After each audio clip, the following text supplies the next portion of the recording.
Hello everyone, welcome to Knowledge Improver channel. आज हम लोग पढ़ेंगे माइग्रेन के बारे में। और इस वीडियो में जो हम लोग डिस्कस करेंगे वो आपको होगा माइग्रेन और टाइप्स ऑफ माइग्रेन के बारे में डिस्कस करेंगे। और हम लोग ड्रग थेरेपी जो आपका यूज़ करेंगे हम माइग्रेन को ट्रीट करने के लिए वो हम लोग डिस्कस करेंगे। और प्रोफाइलैक्सिस ट्रीटमेंट जिसमें हम लोग माइग्रेन को कैसे प्रिवेंट कर सकते हैं, और भी ड्रग को यूज़ करके अगर कोई भी कॉन्ट्रडिक्शन होता है पेशेंट को तो फिर हम लोग कौन कौन सी ड्रग यूज़ करेंगे उसको भी हम लोग इस वीडियो में डिस्कस करेंगे। स्टार्ट करते हैं हम लोग फर्स्ट पॉइंट से, जिसमें आपका लिखा हुआ है कि migraine is characterized by the pulsating headache usually restricted to one side. अगर इसको हमको पहचानना होगा तो हम लोग माइग्रेन को कैसे पहचानें, तो माइग्रेन को हम लोग इस तरह से पहचान सकते हैं कि एक्चुअली सर में आपका पल्सेटिंग हेडेक होगा। तो पल्सेटिंग हेडेक आखिर होता क्या है? पल्सेटिंग हेडेक का मतलब है कि जो आपका सर में दर्द हो रहा है वो किसी रेस्ट्रिक्टेड एरिया में होगा, मतलब किसी एक साइड पे होगा।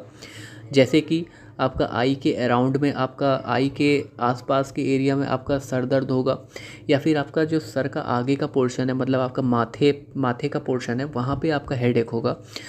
या फिर आपका जो चीक बोन है, चीक बोन के आपका बिहाइंड वाले पोर्शन पे आपका हेडेक होगा।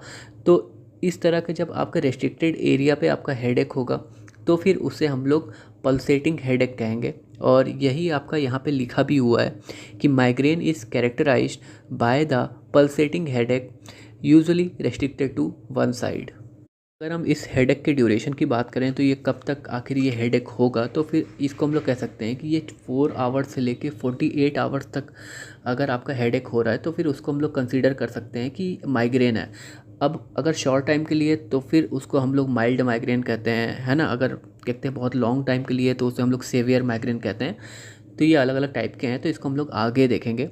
बाकी एक चीज़ और है कि अगर आपका माइग्रेन होता है तो उसके साथ आपकी कई चीज़ें और होती हैं, जैसे कि आपका nausea, vomiting, sensitivity of light, sounds और फ्लैश ऑफ लाइट्स और वर्टिगो, लूज मोशन और अदर सिम्टम्स। ये सारे सिम्टम्स भी आपके एसोसिएटेड होते हैं माइग्रेन के साथ। तो वही चीज़ आपका यहाँ पे लिखा भी हुआ है कि it comes in attack lasting 4 to 48 hours and associated with nausea, vomiting, sensitivity of light, sounds, flash of light, vertigo, loose motion and other symptom.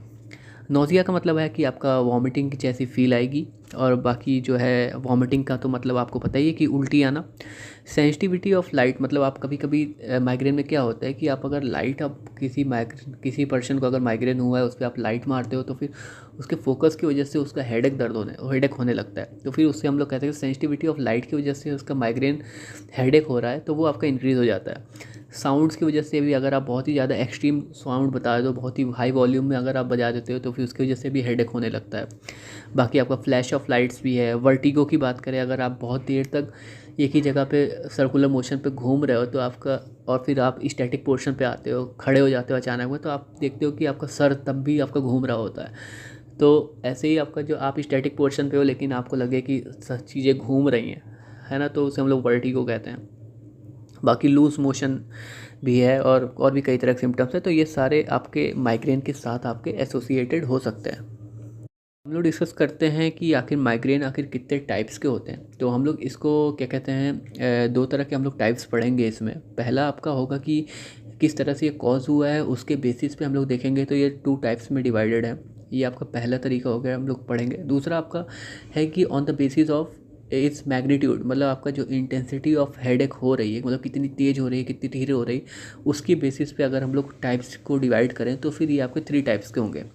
Okay, तो वन बाय वन हम लोग डिस्कस करेंगे। सबसे पहले हम लोग पहला टाइप पढ़ लेते हैं, जिसमें आपका on the basis of its cause, मतलब ये किस तरह से आपका कॉज हो रहा है उसके बेसिस पे अगर हम बात करें तो ये 2 तरह का है। पहला आपका है माइग्रेन विदाउट ऑरा, दूसरा आपका है migraine with aura. Migraine without aura को हम लोग कॉमन माइग्रेन भी कहते हैं।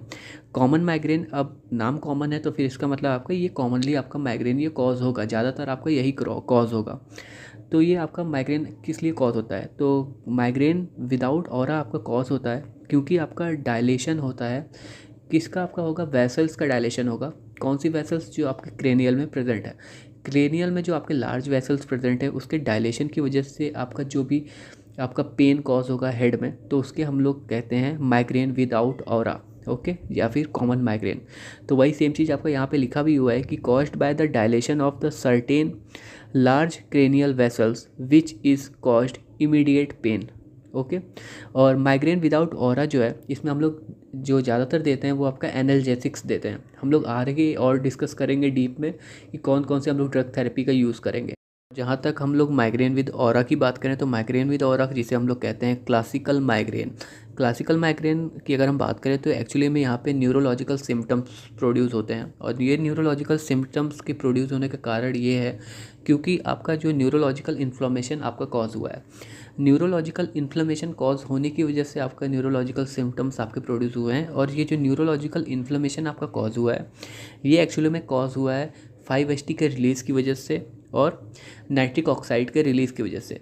5-HT और नाइट्रिक ऑक्साइड दोनों की बात करें तो दोनों ही आपका वैसोडाइलेटर है और इनके वैसल्स के डायलेट करने की वजह से आपका इन्फ्लेमेशन कॉज करते हैं और आपका फर्दर आपका न्यूरोलॉजिकल सिम्टम्स प्रोड्यूस करेंगे जो कि आपका हेडेक होगा। और इसी हेडेक को हम लोग कहेंगे माइग्रेन विद ऑरा, जिसे हम लोग क्लासिकल माइग्रेन भी कहते हैं। तो वही सेम चीज़ यहाँ पे लिखा भी हुआ है कि headache is preceded by the visual and neurological symptoms, कि न्यूरोलॉजिकल सिम्टम्स जो प्रोड्यूस हो रहे हैं आपका 5-HT नाइट्रिक ऑक्साइड और न्यूरोक्वानिन के रिलीज़ की वजह से, तो इसकी वजह से जो भी सिम्टम्स प्रोड्यूस होंगे वो आपके आगे चल के आपका माइग्रेन कॉज करेंगे जो कि आपका माइग्रेन विद ऑरा है।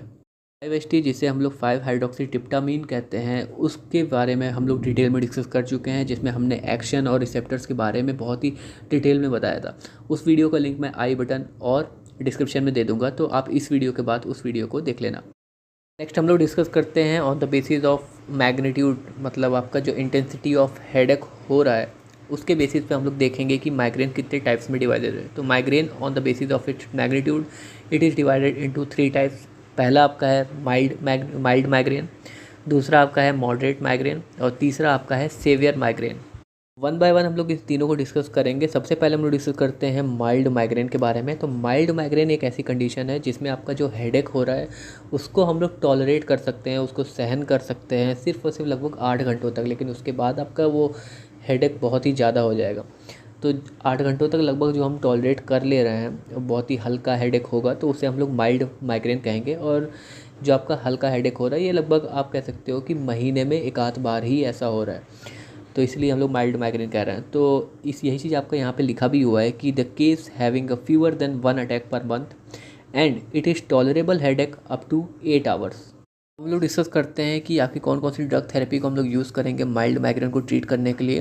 तो सबसे पहले हम लोग बता दें कि इसमें हम लोग 3 क्लास की ड्रग यूज़ कर सकते हैं। पहला आपका है सिंपल एनाल्जेसिक ड्रग्स, दूसरा आपका NSAIDs जिसे हम लोग non steroidal anti inflammatory drugs भी कहते हैं, तीसरा आपका है एंटी एमेटिक्स। सबसे पहले हम लोग बात करते हैं सिंपल एनाल्जेसिक्स में आखिर कौन कौन सी ड्रग्स हम लोग यूज़ कर सकते हैं। तो सिंपल एनाल्जेसिक्स में आपका पैरासीटामॉल और एस्प्रिन दो आपकी ड्रग्स आएंगी। पैरासीटामॉल और एस्प्रिन आपका NSAIDs के क्लासिफिकेशन में आप इसको देखते हो, लेकिन इसमें आपका एनाल्जेसिक्स की प्रॉपर्टी आपकी ज़्यादा होती है। बाकी अगर जो माइल्ड माइग्रेन, अगर किसी को माइग्रेन हुआ है इनिशियल स्टेज में है, जस्ट अभी इनिशिएशन ही हुआ है, तो हम लोग सबसे पहले आपका सिंपल एनाल्जेसिक्स ही प्रेफर करते हैं। और यहाँ पे आप देख रहे हो कि सारी चीज़ें लिखी भी हुई हैं कि आपका it is a more effective for migraine without aura. Migraine without aura means आपका कॉमन माइग्रेन की बात हो रही है। एग्जांपल आपका पैरासीटामॉल और aspirin and it is first indication of the mild migraine attack. दूसरे क्लास की अगर हम बात कर लें तो दूसरे क्लास में आपका आएगा NSAIDs। NSAIDs में जो आपकी ड्रग्स आएंगी वो होगा आपका ibuprofen, naproxen, diclofenac, mefenamic acid and indomethacin. तीसरे क्लास की बात करते हैं तो आपका है ये है आपका anti emetic drug. Anti emetics में आपकी कौन कौन सी ड्रग आएंगी उसको जानने से पहले हम लोग को ये जानना चाहिए कि आखिर ये यूज़ क्यों हो रहा है एंटी एमेटिक्स। एंटी एमेटिक्स की बात करें तो हम लोग को यूज़ करने के पीछे रीज़न ये है क्योंकि आपका जब माइग्रेन होता है तो उसके साथ आपका गैस्ट्रिक स्टेटिस भी कॉज होता है। गैस्ट्रिक स्टेटिस का मतलब ये है कि आपका जो गैस्ट्रिक इम्पटिंग टाइम है वो एक्चुअली में डिले हो जाएगा। अब गैस्ट्रिक इम्पटिंग का मतलब क्या है?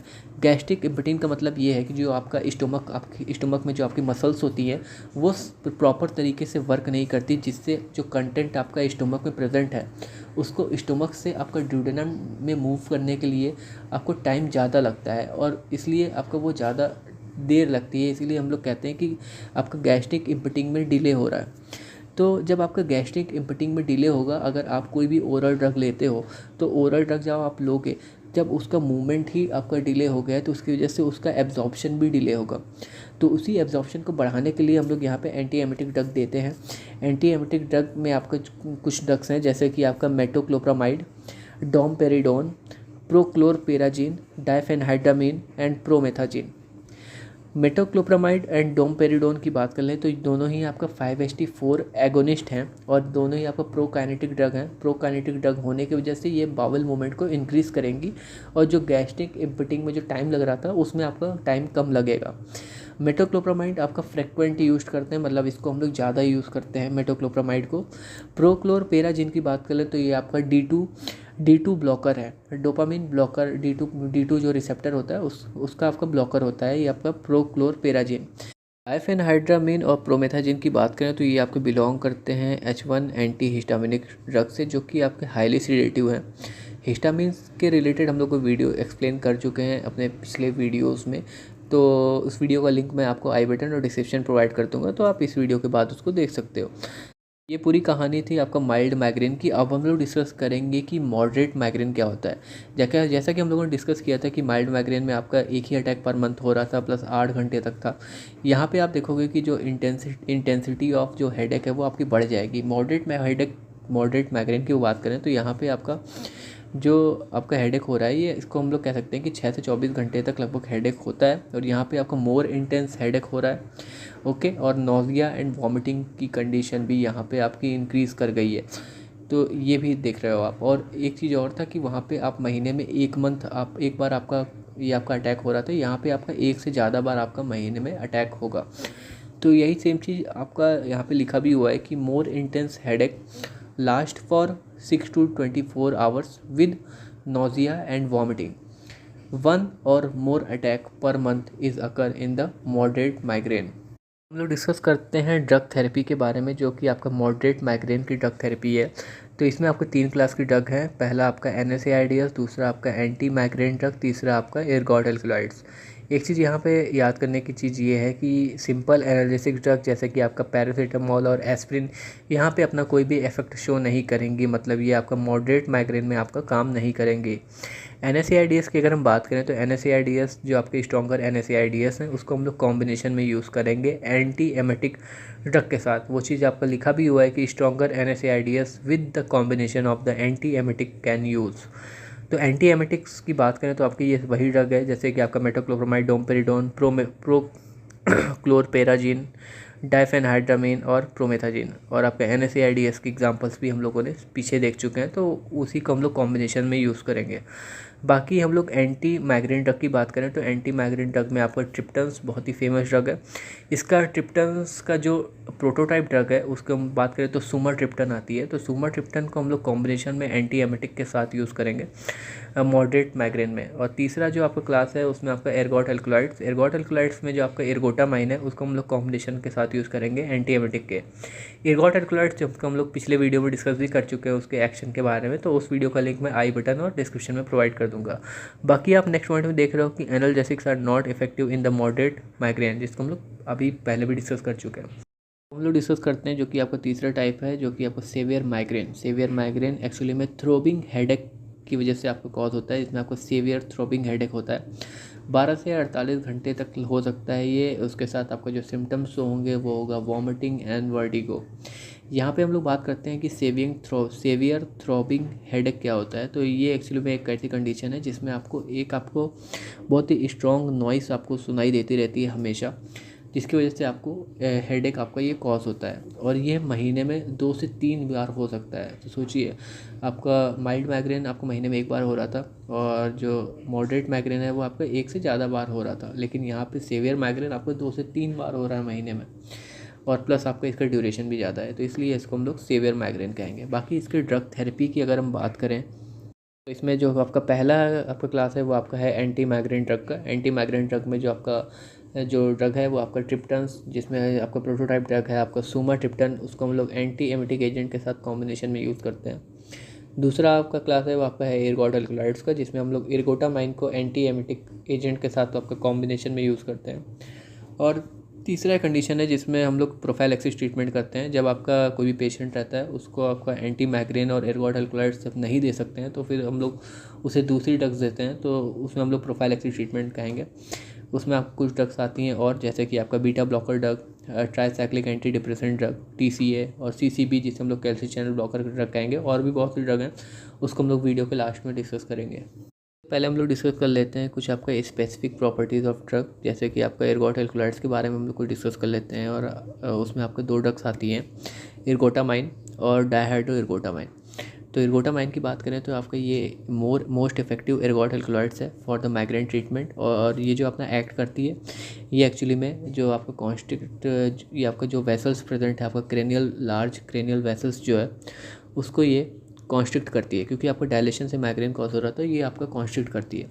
और एर्गोटामाइन की अगर हम रूट ऑफ एडमिनिस्ट्रेशन की बात करें तो इसे हम लोग ओरल और सबलिंगुअल रूट से हम लोग इसको प्रेफर करते हैं इसको देना।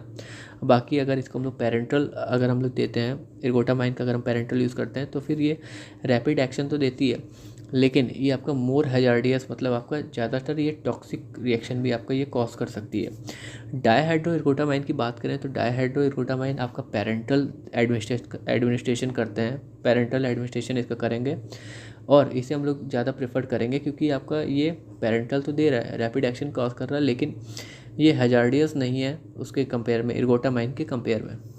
कि अगर हम इन दोनों के कुछ कॉमन एक्शन की बात कर लें तो एर्गोट अल्कलॉइड्स का जो आपका एर्गोटामाइन और डायहाइड्रो एर्गोटामाइन है, ये जो है इसको हम लोग रेयरली यूज़ करते हैं आपको माइग्रेन के कंडीशन में। लिखा भी हुआ है कि ergot alkaloids are rarely used, और बाकी it used only when the triptans fail, मतलब जब आपका ट्रिप्टन्स जो सुमाट्रिप्टन है वो काम नहीं करती है, तब हम लोग एर्गोट अल्कलॉइड की तरफ शिफ्ट करते हैं।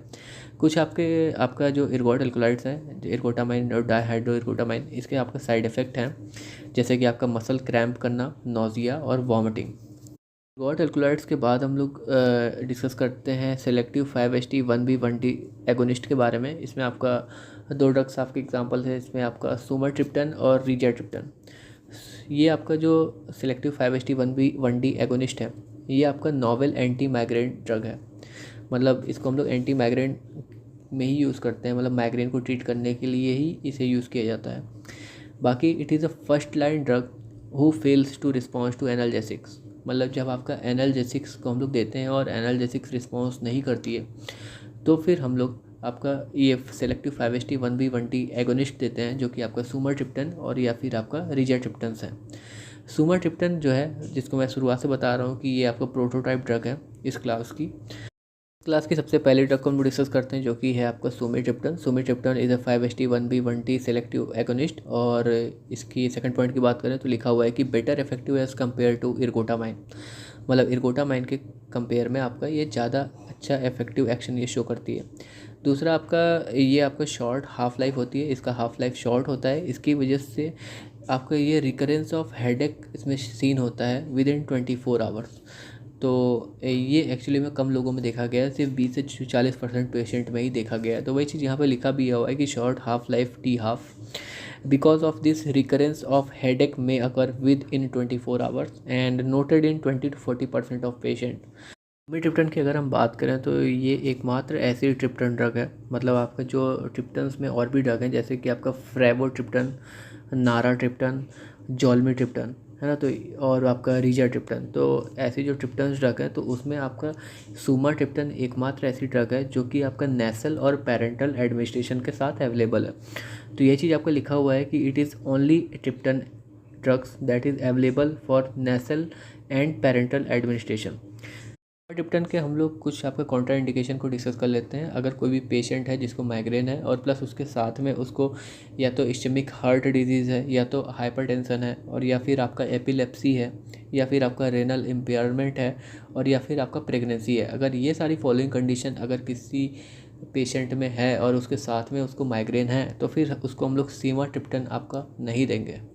नेक्स्ट ड्रग को डिस्कस कर लेते हैं, जो कि आपका है रिजाट्रिप्टन। रिजाट्रिप्टन आपका कॉन्जेनर ऑफ सुमाट्रिप्टन है, मतलब आपका ये सुमाट्रिप्टन वाली क्लास से ही बिलोंग करता है, मतलब 5-HT1B1D रिसेप्टर एगोनिस्ट क्लास से। और आपका रिजाट्रिप्टन आपका ज़्यादा पोटेंट होती है एज़ कम्पेयर टू सुमाट्रिप्टन। लिखा भी हुआ है कि आपका more potent as compare to sumatriptan और it shows higher bioavailability as compare to sumatriptan, मतलब आपका इसकी बायो अवेलेबिलिटी भी आपको ज़्यादा होती है सुमाट्रिप्टन से। एक पॉइंट यहाँ पे जो कि हम लोग को याद रखना है वो ये है कि सुमाट्रिप्टन को हम लोग एर्गोटामाइन के साथ कभी भी कॉम्बिनेशन में नहीं देते हैं।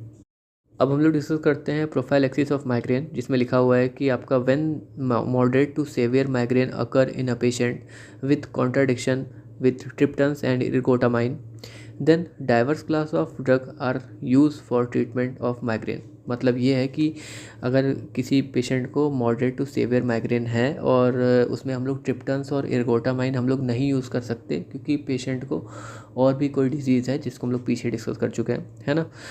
तो फिर हम लोग को हम लोग इर्गोटामाइन और ट्रिप्टन्स तो अब दे नहीं सकते, तो हमको कोई और ड्रग देनी पड़ेगी। तो उस ड्रग को हम लोग इसमें डिस्कस करेंगे प्रोफाइलैक्सिस ट्रीटमेंट में माइग्रेन के। तो वो ड्रग्स आखिर हैं, वो ड्रग्स आपकी कौन कौन सी है, वो आपका है बीटा ब्लॉकर, जिसे हम लोग बीटा एडेनर्जिक ब्लॉकर भी कहते हैं, और TCA ड्रग भी देते हैं, जिसे हम लोग ट्राइसाइक्लिक एंटी डिप्रेसेंट ड्रग भी कहेंगे, और बाकी कैल्शियम चैनल ब्लॉकर जिसे हम लोग CCB ड्रग भी कहते हैं, और एंटी कन्वर्जन ड्रग भी देंगे, और CGRP एंटागोनिस्ट भी हम लोग देते हैं। वन बाय वन हम लोग डिस्कस कर लेते हैं। तो सबसे पहले बीटा ब्लॉकर की बात कर लेते हैं। तो बीटा ब्लॉकर में आपका ड्रग्स आएंगी प्रोप्रेनोलॉल, टीमोलॉल, एटेनोलॉल और मेटाप्रोलॉल। प्रोपेनोलॉल जो है वो आपका बहुत कॉमनली यूज करते हैं, इसको सबसे ज़्यादा हम लोग यूज़ करते हैं, और it reduce the attack of migraine up to 70% of patient. और बात करें प्रोपेनोलॉल और टीमोलॉल, ये दोनों आपका नॉन सेलेक्टिव है, मतलब आपका ये बीटा 1 और बीटा 2 दोनों रिसेप्टर पे आपके एक्ट करती है। और बाकी एटेनोलॉल और मेटाप्रोलॉल आपका कार्डियो सेलेक्टिव है, मतलब आपका ये बीटा 1 आपका रिसेप्टर पे ये आपका एक्ट करता है, बीटा 1 सेलेक्टिव एक्शन ये देता है।